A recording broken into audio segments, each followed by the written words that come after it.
Jadi rukun 13 ini mempunyai satu misi yang sangat-sangat penting. Sangat-sangat penting. Misi penting rukun 13 ini adalah untuk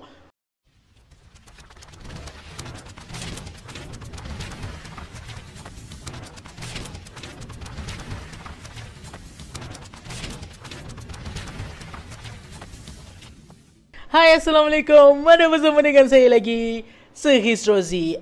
Let Hisrozi teach you history. Jadi untuk video kali ini, kita berada pada bab yang keempat tingkatan 4, era peralihan kuasa British. Okay?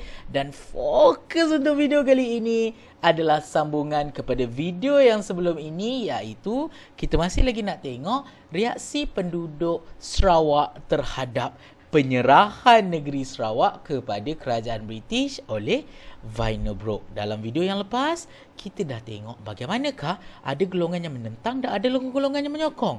Apa faktor mereka menentang penyerahan Sarawak? Kenapa mereka tak suka? Siapa yang belum tengok, boleh check out video saya di bahagian yang pertama. Okay? Jadi ini video bahagian yang kedua, kita nak tengok pula, kita nak fokuskan pula, bila kita dah tahu bagaimana ataupun sebab penentangan berlaku, sekarang kita tengok cara yang digunakan oleh rakyat Sarawak untuk menentang penyerahan supaya penyerahan ini tidak berlaku. Okey? Cara yang pertama, ada lebih kurang 7 cara. Yang pertama adalah mengadakan persidangan ataupun perhimpunan secara besar-besaran. Alright? Dan perhimpunan ini atau persidangan ini diketuai oleh pemimpin-pemimpin Sarawak seperti Johari Anang dan juga Syarkawi Osman. Alright, jadi mereka lah yang menganjurkan persidangan yang dihadiri oleh ramai perwakilan atau pemimpin-pemimpin Sarawak yang lain. Alright, dan persidangan atau perhimpunan ini diwujudkan bertujuan untuk mengadakan demonstrasi, untuk mengadakan satu demonstrasi secara besar-besaran untuk menentang penyerahan Sarawak, supaya British tahu yang rakyat Sarawak ni tak suka dengan penyerahan Sarawak ini. Itu cara yang pertama. Cara yang kedua, bila dah ada persidangan, di situlah dia membawa kepada cara yang kedua, iaitu mengadakan demonstrasi. Jadi, demonstrasi ini dilakukan apabila kedatangan Gubernur pertama Sarawak daripada British. Bila penyerahan Sarawak berlaku, okey, ketua ataupun pemerintah Sarawak bukan lagi Vinebrook, tapi ditukar kepada seorang pegawai yang digelar sebagai Gubernur. Di lepas ini, pemerintah utama kepada Sarawak adalah seorang Gubernur British. Jadi bila Gubernur ni nak datang ke Sarawak, jadi demonstrasi diadakan oleh rakyat Sarawak secara besar-besaran. Jadi mereka angkat sepanduk, angkat poster dengan mengatakan Sarawak adalah hak kami dan macam-macam lagi poster lain untuk menentang kedatangan Gubernur ini di Sarawak. Okey, dan yang ketiga adalah ini adalah daripada penjawat-penjawat awam atau pekerja-pekerja kerajaan pada waktu itu, semuanya meletakkan jawatan secara beramai-ramai. British ni bila dia tahu penentangan ini berlaku, British yang mana pekerja-pekerja dalam kerajaan British pada waktu itu di Sarawak, banyak ataupun ada pegawai-pegawai, ramai pegawai-pegawai daripada rakyat-rakyat tempatan. Jadi British melarang orang-orang atau pegawai-pegawai awam ini untuk menyertai apa-apa demonstrasi untuk melakukan penentangan terhadap penyerahan. Jadi rakyat-rakyat ataupun pegawai-pegawai tempatan ini, mereka tak kisah. Mereka sanggup, orang kata, meletakkan jawatan mereka, pekerjaan mereka demi negeri mereka, demi menentang penyerahan. Di mana seramai 409 orang kaki tangan kerajaan sanggup meletakkan jawatan demi nak menentang penyerahan Sarawak. Manakala 50 orang pelajar Maktab Perguruan Melayu Sarawak yang belajar dalam bidang perguruan menamatkan pengajian mereka supaya mereka boleh sertai demonstrasi, supaya lebih ramai lagi rakyat bangkit dan menentang penyerahan Sarawak pada waktu itu. Itu adalah yang ketiga. Dan cara yang keempat adalah membantahan daripada kaum atau golongan wanita. Antara pemimpin wanita di Sarawak yang paling famous pada waktu itu adalah Cikgu Lily Aberwin. Seorang cikgu, ya.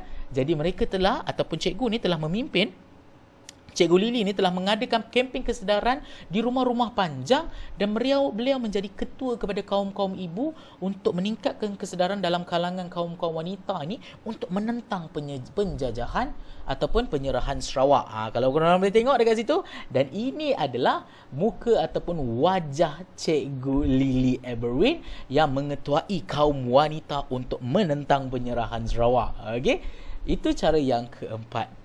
Cara yang kelima adalah menggunakan akhbar. Ini cara yang paling selalulah digunakan untuk menentang sesebuah penjajahan. Sama juga macam Malayan Union kita belajar sebelum ini kan. Jadi orang-orang Malayan Union pun ataupun rakyat-rakyat Tanah Melayu sama dengan juga Sarawak, mereka akan gunakan akhbar. Dan antara akhbar utama yang digunakan untuk menentang penyerahan adalah Utusan Sarawak. Jadi Utusan Sarawak inilah yang digunakan untuk menyebarkan semangat-semangat anti penjajahan. Jadi pengarang atau penulis akhbar ni menggunakan tajuk-tajuk yang tajam. Tajuk yang tajam ni maksud apa? Maksudnya kalau pegang surat khabar tu berdarah tangan ke? Tak ada. Maksud tajuk yang tajam ni tajuk-tajuk yang orang kata yang deep kita panggil. Tajuk-tajuk yang boleh buatkan kita terguris hati begitu. Contohnya macam tajuk headline dia tulis kerajaan British menipu rakyat. Contohnya kerajaan British yang paling macam-macam lah ayat-ayat yang tajam supaya rakyat ni lebih semangat untuk menentang penyerahan Sarawak pada waktu itu. Okey. Dan yang keenam, menulis surat bantahan. Okey. Jadi pergerakan pemuda Melayu, Persatuan Pemuda Melayu menghantar surat bantahan kepada kerajaan British untuk mengatakan mereka tak suka, rakyat-rakyat Sarawak tak suka dengan penyerahan Sarawak bila dilakukan. Okey.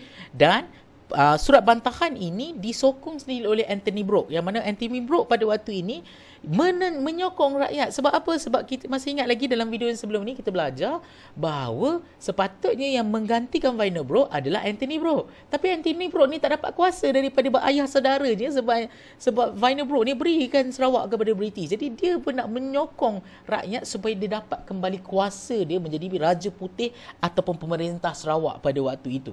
Jadi Anthony menentang penyerahan dan membuat rayuan ke mahkamah, tetapi rayuan Anthony Brooke ini ditolak. Allah maksiannya kat dia.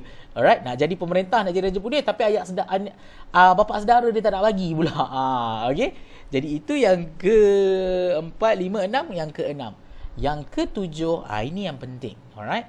Satu kumpulan ditubuhkan yang dinamakan sebagai Rukun 13. Ketika kita belajar Malayan Union dalam video yang sebelum ini, siapa yang belum tengok lagi video Malayan Union saya, boleh check out video reaksi penentangan Malayan Union saya yang mana rakyat-rakyat di Tanah Melayu menubuhkan UMNO untuk menentang Malayan Union.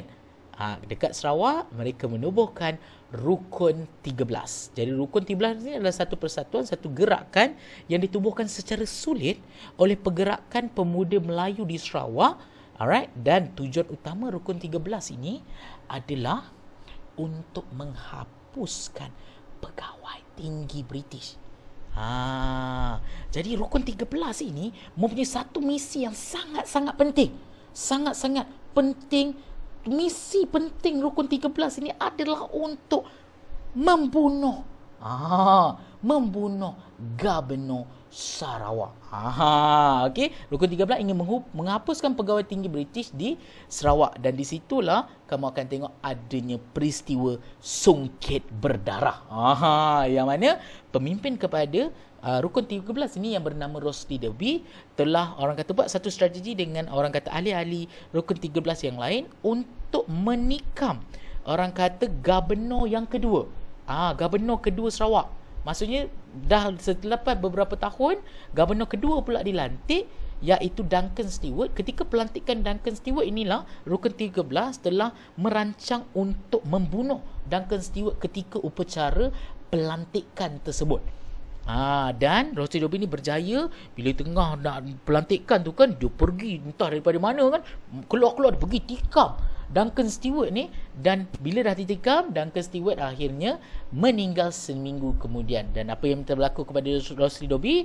Rosli Derby telah ditangkap dan bersama dengan pemimpin-pemimpin Rukun 13 lain, mereka ditangkap dan dihukum gantung. Dan ini yang dinamakan sebagai peristiwa sungkit berdarah. Dan kamu tengok bagaimanakah orang kata orang kata perjuangan Rosli Domi ni untuk kedaulatan, orang kata semangat nasionalisme yang wujud dalam diri Rosli Domi ni. Kalau tengok, ini adalah wajah Rosli Domi dan dekat sebelah itu adalah wajah Duncan Stewart yang kena tikam tu.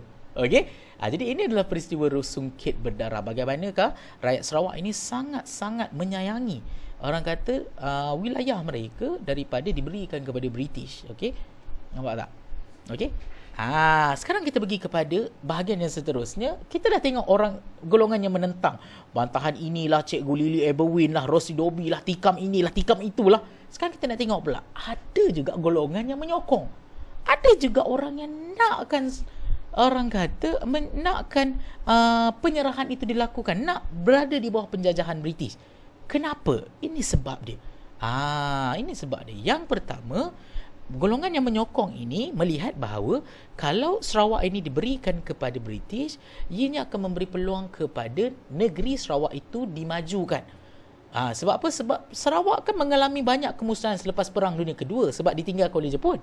Jadi British je lah yang dilihat sebagai golongan penyokong ini sebagai yang mampu untuk membangunkan semula Sarawak. British boleh memajukan perdagangan, pendidikan, kesihatan dan taraf hidup penduduk pada waktu itu yang dilihat oleh golongan penyokong ini. Itu sebab yang pertama. Sebab yang kedua adalah ianya dapat memajukan penduduk tempatan. Antara golongan yang menyokong menyokong penyerahan ini adalah golongan-golongan yang akan menubuhkan Young Malay Association ataupun YMA. Jadi YMA adalah yang membantu orang Melayu yang mundur dalam ekonomi, pelajaran dan agama. Jadi YMA inilah yang telah menyokong penyerahan Sarawak. Mereka tak kisah Sarawak ini serahkan kepada kerajaan British sebab fokus mereka adalah untuk meningkatkan taraf hidup rakyat. Kalau bagi mereka, kalau dengan menyerahkan Sarawak kepada British boleh meningkatkan taraf hidup rakyat, kenapa tidak serahkan? Why not? Berikan je lah kepada British kalau British mampu serahkan. Ini apa yang dilihat oleh golongan-golongan penyokong. Dan yang ketiga adalah bila adanya kerajaan British, peluang pekerjaan dalam kerajaan itu akan lebih luas. Golongan intelektual akan diberikan jawatan profesional dalam perkhidmatan awam. Alright, jadi banyak lagi golongan-golongan atau pemimpin-pemimpin Sarawak ini dapat bekerja dalam kerajaan British. Jadi bila ramai golongan-golongan pemimpin ini menjadi atau menguruskan kerajaan British, belajar untuk mentadbir, ianya akan memberikan kesedaran kepada pemimpin pada waktu itu untuk berkerajaan sendiri.